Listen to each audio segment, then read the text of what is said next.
coup, je vais parler des linceuls. Alors, les linceuls, donc c'est le nouveau film de David Cronenberg. David Cronenberg qu'on connaît notamment pour La Mouche, pour, je sais pas moi, Scanners, Crash, enfin vraiment pour des tonnes et des tonnes de productions très crash, très trash en fait, et très body horror. Et là-dessus, il y a quand même des éléments de body horror, évidemment, mais moins, je pense quand même, enfin c'est beaucoup plus un film sur comment penser le corps en fait tout simplement. Et en fait la discussion qu'entre mêle le film, c'est autour du deuil en fait. C'est un film autour du deuil. Les linceuls, je pense que vous pouvez imaginer que c'est autour du deuil. The Shrouds en anglais. Petit truc avant que je commence le résumé. Il faut plus jamais que Vincent Cassel, ressemblance de fou avec Cronenberg, etc. Parce que c'est un film, j'ai l'impression, qui se mêle qui est assez centré sur lui-même, etc. Ressemblance de fou avec Cronenberg. Parle en français, limite, fais un truc. Je sais pas, mais pas en anglais tout du long. C'est très très dur en fait. C'est vraiment, bref, c'est vraiment quand même quelque chose, je trouve, d'assez... quand il est là, et surtout pour un film qui s'appelle The Shrouds, où en fait, du coup, il dit The Shrouds tout le long du film, etc. C'est un petit peu compliqué. Surtout que c'est jamais exploré, enfin, c'est jamais dit qu'il est français. Bref, truc du genre, enfin, bref. Mais du coup, Les Linceuls, en fait, ça raconte l'histoire donc de Vincent Cassel qui joue un perso qui s'appelle Calch, je sais plus. Je regarde juste, c'est quoi déjà, mais il me semble que c'est Karch, ouais voilà, Karch, qui en fait a perdu sa femme récemment, qui s'appelle Becca. Il traîne encore avec sa belle-sœur qui s'appelle Terry, qui est jouée du coup. Becca et Terry sont toutes les deux jouées par Diane Kruger. Et en fait, à un moment, plusieurs tombes, dont la tombe de Becca, sont profanées, sont détruites en fait, parce qu'en fait, ils sont enterrés dans des technologies toutes nouvelles qui s'appellent Grave Tech. Grave voulant dire cercueil, tech voulant dire technologie, soyez pas con. Et en fait, suite à, en fait, ces tombes-là, les personnes sont dans des linceuls modernes qui en fait permettent de scanner en 3D leur personne et en fait de pouvoir donner une vision de comment est le corps au moment T où la personne l'observe, etc. Et en plus, il découvre qu'il y a des petits problèmes sur ces corps-là, etc., sur le corps de sa femme spécifiquement, parce qu'il ne veut pas inspecter les autres corps, par éthique, hein, évidemment. Et du coup, en fait, c'est une sorte de triple enquête sur il y a quelque chose qui se passe autour de ces corps-là, et en même temps, je comprends pas pourquoi ces tombes-là ont été profanées, ces tombes-là ont été détruites, qu'est-ce qui se passe, pourquoi il y a ça, tout ça. Bref, j'avoue que c'est ultra...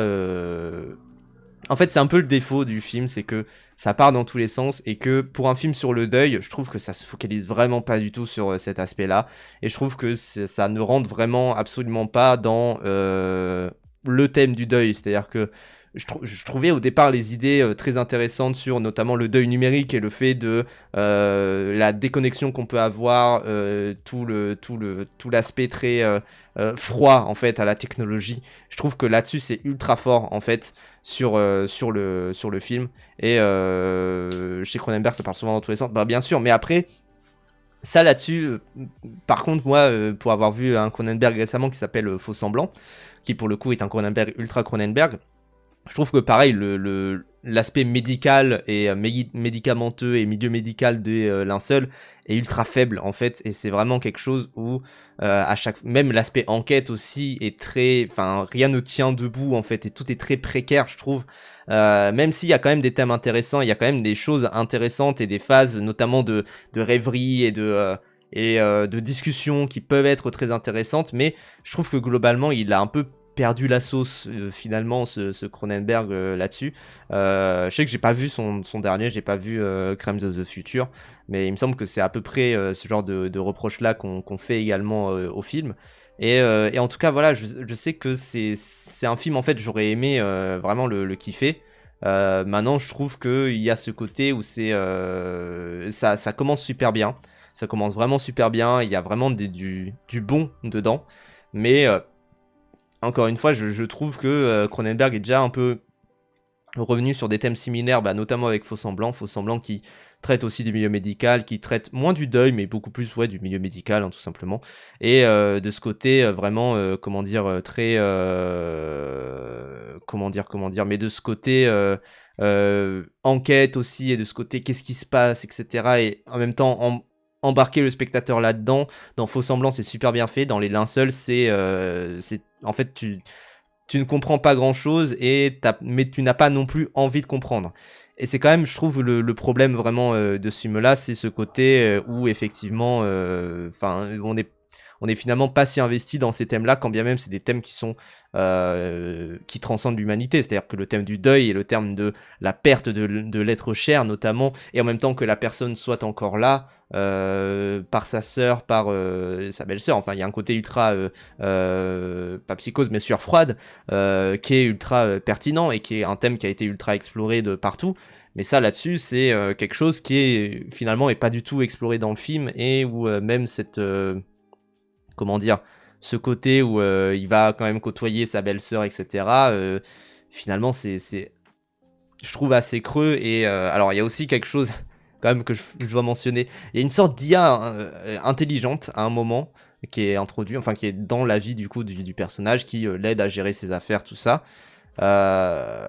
C'est compliqué de rentrer dedans, hein, parce que en fait, il y a tout ce côté aussi également où la vision de la technologie, c'est quand même ultra, c'est magique, etc. Moi, ça m'a pas dérangé, mais je pense que ça peut beaucoup déranger des gens. Et ça là-dessus, bon, moi, j'avoue qu'il y a des moments où ça m'a, il y a des moments où j'ai trouvé ça très fort, il y a des moments où j'ai trouvé ça vraiment lynché, hein, pour citer un autre David. Il y a des moments où je me suis dit putain, là-dessus, il va fort dans des angoisses, mais j'ai entendu quand même des rires dans la salle, et je me suis dit c'est quand même aussi que c'est peut-être un peu trop radical là-dessus, et ça peut comment dire, c'est un peu, c'est dur en fait de rentrer dans le film. Enfin voilà, Papy il galère avec l'iPad, même pas, c'est pas, enfin je trouve qu'il dit des choses ultra pertinentes, notamment il y a une scène en fait où il est au téléphone avec quelqu'un, et ça rentre d'ailleurs dans des débats Twitter en ce moment, où en fait il y a plein de gens qui disent ah, les téléphones en fait c'est de la merde parce que les smartphones modernes c'est inesthétique à filmer. Et justement, je trouve que le film rentre dans cet aspect-là et dit attention, il y a quand même des trucs à en dire justement sur ce côté non esthétique, entre guillemets, c'est-à-dire le côté où ça serait moche, globalement, c'est pour dire ça. Ça serait moche les téléphones, et du coup, bon c'est chiant à filmer, c'est trop gaze, etc. Enfin, c'est vertical alors que l'écran il est horizontal, donc du coup ça a pas de sens. Mais en fait, justement, je trouve que il y a une scène dans le film qui répond à ça et qui est super bien faite, et où justement en fait tu te concentres un peu sur tous les détails et sur tout ce qui se passe, et sur le côté l'attente aussi que tu peux avoir face au numérique.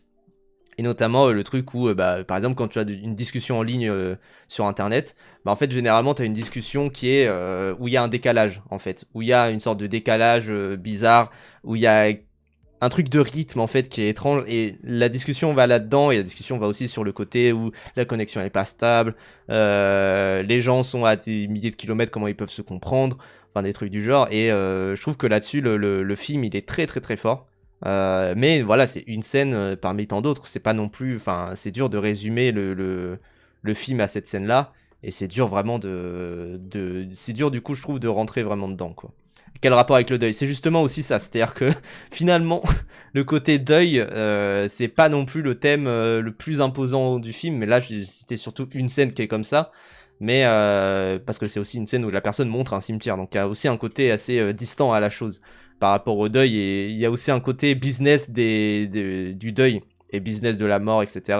C'est un truc quand même qui est, enfin, pour avoir vécu des deuils et des moments compliqués, hein, bien sûr, des moments, des membres de la famille qui meurent, tout ça, c'est quand même la chose qui est horrible, c'est-à-dire que en fait, comment dire, il y a ce truc où c'est un business parmi tant d'autres, et il n'y a pas ce truc cérémonial où tu sens que tout le monde est autour de toi, contrairement même le corps médical, il y a quand même un peu plus de cœur là-dedans quand ça annonce des mauvaises nouvelles, etc., même si c'est de moins en moins le cas, et bien sûr à cause de la fracture sociale et économique du milieu de l'hôpital, mais il y a quand même ce côté où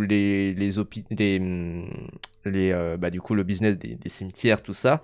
Ah, c'est dégueulasse, quoi. C'est vraiment dégueulasse. Et je trouve que ça rentre un petit peu dedans. Mais en fait, à chaque fois, c'est des thèmes où ça rentre un petit peu dedans, mais c'est pas non plus. Comment dire? C'est pas non plus fou, quoi. Enfin, vraiment, quoi. Cronenberg, il est tellement spé, quand il tourne, il va dans sa loge et regarde un retour depuis, et il veut pas discuter, pas discuter avec que les acteurs et son assistant réalisateur.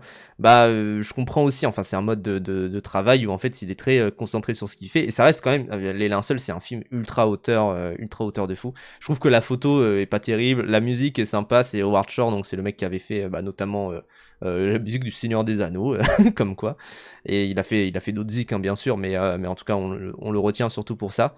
Et mais voilà, enfin c'est quand même un film où je trouve qu'il y a des petits trucs à en tirer, des scènes vraiment fortes, mais où c'est compliqué c'est compliqué vraiment de faire sens de tout ça. Et je trouve le film surtout aussi, je l'ai pas dit, un petit peu chiant, même si voilà, pour moi c'est pas non plus rédhibitoire et on est responsable de son propre ennui, hein, bien sûr, mais je trouve le film quand même un poil chiant. C'est pas non plus la débandade, hein, c'est juste que c'est un poil chiant et qui a des... En fait, c'est même pas chiant en mode il se passe rien, c'est chiant en mode je ne me soucie pas de ce qui se passe, en fait, tout simplement. Et ça, je trouve que c'est le pire type de chiant, vraiment.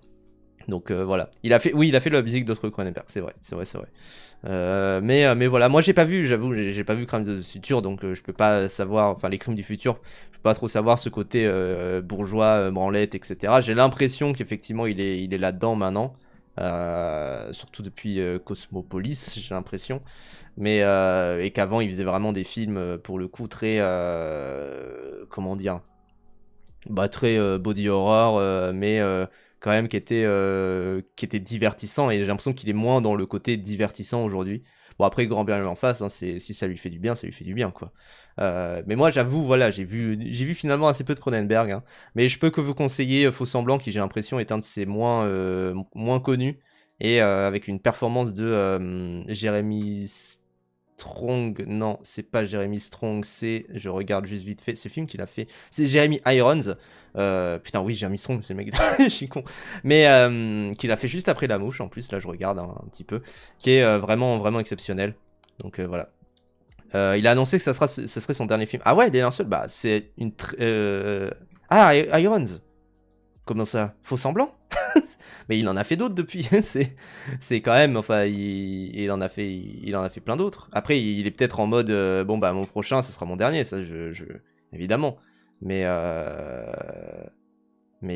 bah écoutez, c'est une fin de carrière. Quand on choisit sa fin de carrière, généralement, ça peut bien se passer, hein. Elle est linceul, mais il est pas. Comment ça? Ah, ok. Il a annoncé que ça serait son dernier film, Cronenberg, Les Linceuls. Je croyais que Jeremy Irons avait annoncé que Faux Semblant, ce serait son dernier film, sauf qu'il en a fait depuis. Mais oui, pardon, petite confusion. mais en tout cas, oui, enfin, c'est une belle manière, hein, de partir pour Cronenberg. De toute façon, il est aussi acteur, il va aussi apparaître dans Happy Birthday 2. Je sais plus, enfin, Wedding Nightmare 2, je sais plus exactement, mais je sais qu'il va apparaître dans un film, et que voilà, écoutez, il va faire sa vie, hein.